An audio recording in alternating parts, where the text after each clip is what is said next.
this is a team that's turning into a team to be reckoned with in the Western Conference of Major League Soccer. And it's the best team in Canada right now. I don't think there's any denying it.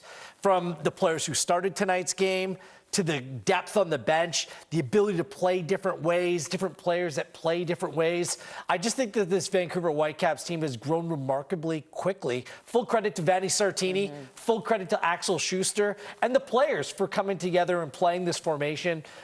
Really good night all around for the Vancouver Whitecaps in what was a tricky tie and a difficult place to go. You know, I'll put my hand up because I think, when it came to Vanni Sartini, and we mentioned, in fact, it was that loss to Pacific in 2021, the Canadian Championship, where we saw Vanni Sartini get named interim head coach. Mark DeSantos was fired after that. We've been questioning him ever since. Is he on the hot seat? If they go through this run, are they done? Can they score goals? Can they actually do this? Can they do that?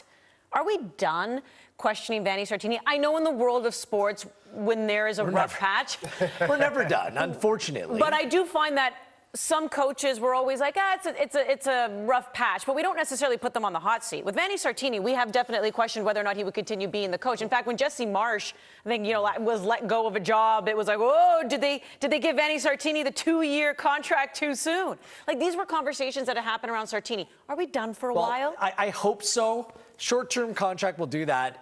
And the fact that he was, the second assistant coach? Like, he wasn't even at Pacific for the last time they played. He was with Vancouver Whitecaps 2 at the time. And sometimes the internal hire isn't sexy. He doesn't have a long track record of coaching at a very high level, but he has experience with some big programs and some big clubs.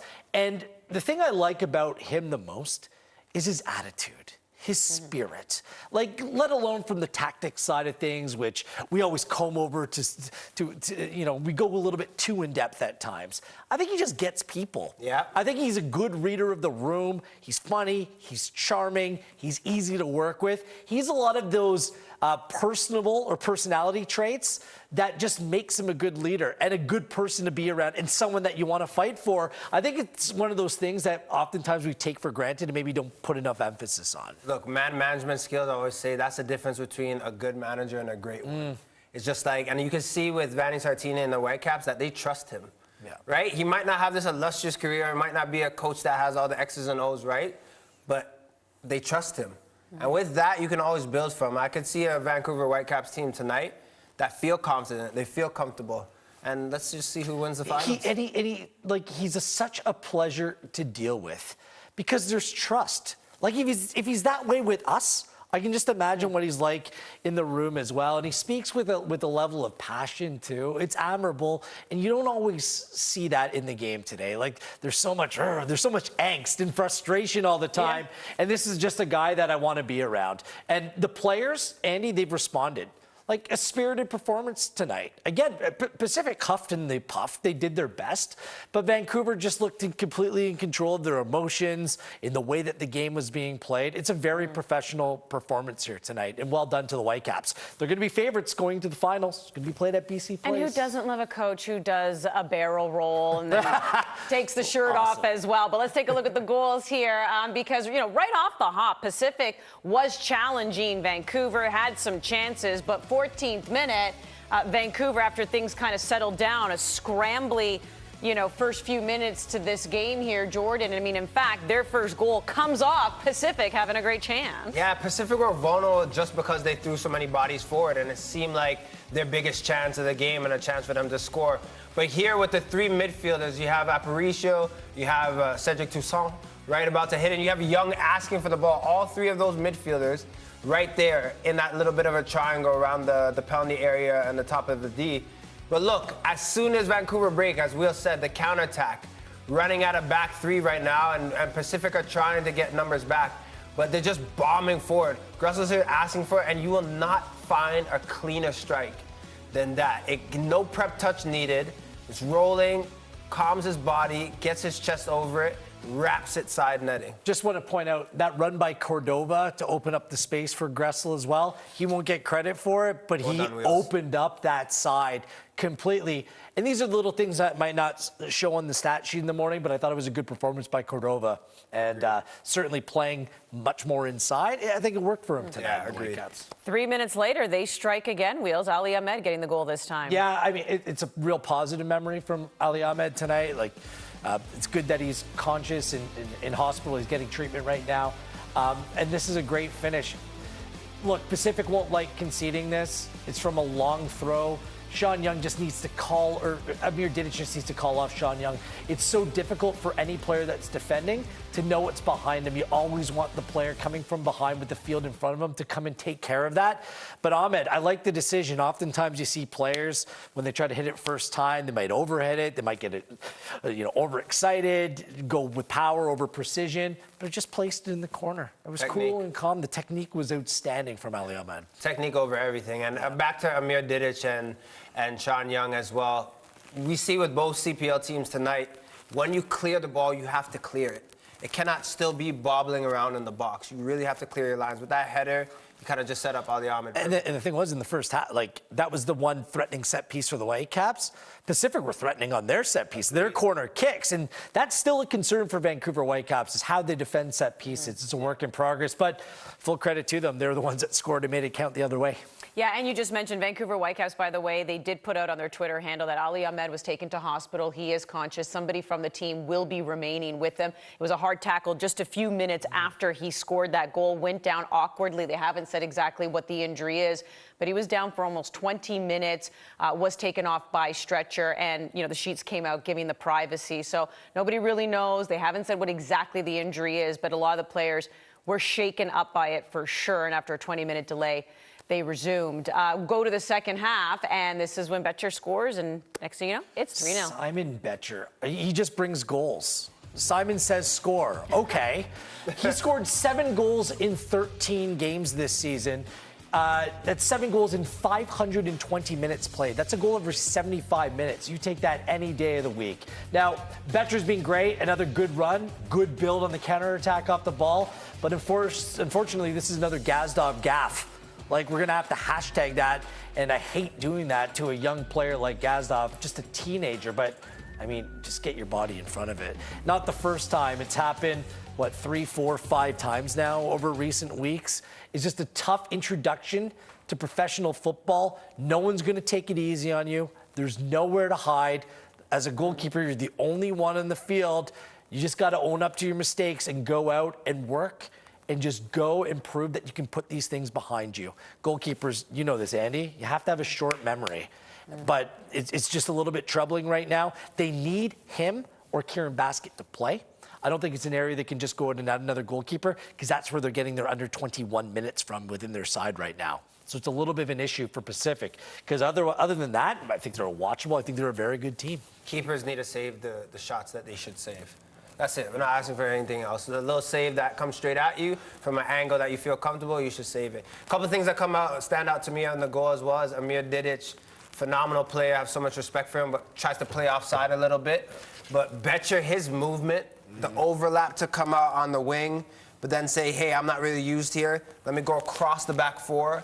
Let me stay on side, wait for the pass, and then to get it on target. All these things you cannot teach. This is just him instinctually being ready and to go and score. Class celebration as well, doing the 22 heart to Ahmed. Class player, class celebration. Good on him. All right, the full-time stats. There you go. 3-0 Vancouver Whitecaps defeating Pacific. As you take a look at the shots on, shots in general. Pacific, that's why we say the score line is not exactly complimentary, but they were in that sense where they did provide shots. They did get 3 on target. They just couldn't finish. For a team, again, that's leading the CPL in goals, they just couldn't find it here tonight. So the 2023 Canadian Championship final is set. It's Vancouver Whitecaps taking on CF Montreal. I'm going to get these guys to pick a favorite now. That's right, putting you on the spot when we come back. Who do you think's winning it all?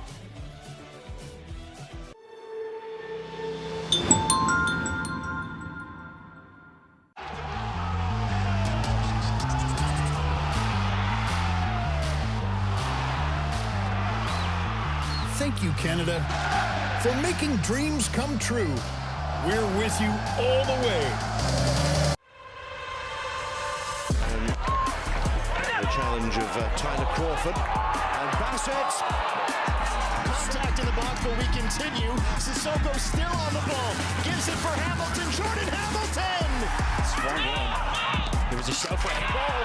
They don't need it because it's in the back of the net. Orteo Colum for Aiden Daniels. Gives it off Fernandez!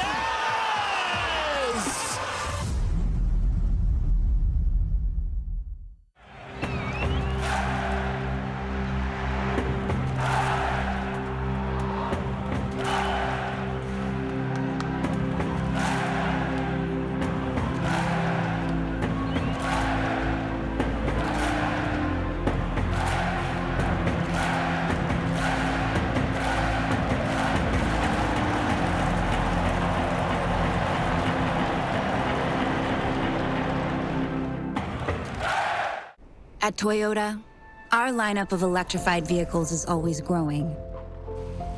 We're evolving the ways we move so that every Canadian has a choice towards a more sustainable future.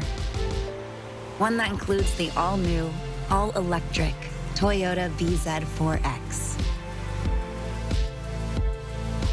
Because every electrified vehicle we build at Toyota brings us all closer to a better future. Life's better with extra space. Space for family. Space for memories. Space for you. Try 4 weeks free. Sentinel Storage, proud partner of Canada Soccer and the Canadian Championship. I don't know. He's actually in the hospital now. It's been a very scary moment, guys. So well, you all guys saw what happened, and the fact that when he left the field, he was like awake. At least he was talking and he was responsive. He was okay, but it was very, very scary. And the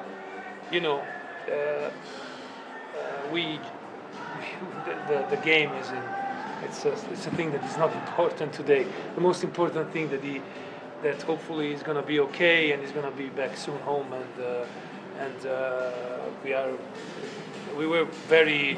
I was shocked, to be honest. I was shocked, and the team was shocked for 30 minutes. And I spoke to the guys at the end of the first half, saying, I don't want to tell something about the last 20 minutes of the first half because we were all like not thinking about the game properly. So yeah, hopefully it's going to be okay. Julian.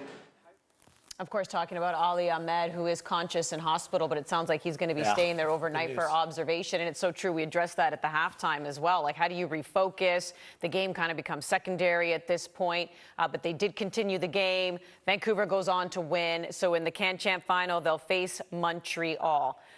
Do they go back-to-back, Vancouver? Does Montreal get the title back? I say back-to-back. Now, looking at this Vancouver Whitecaps side, I think they could do it.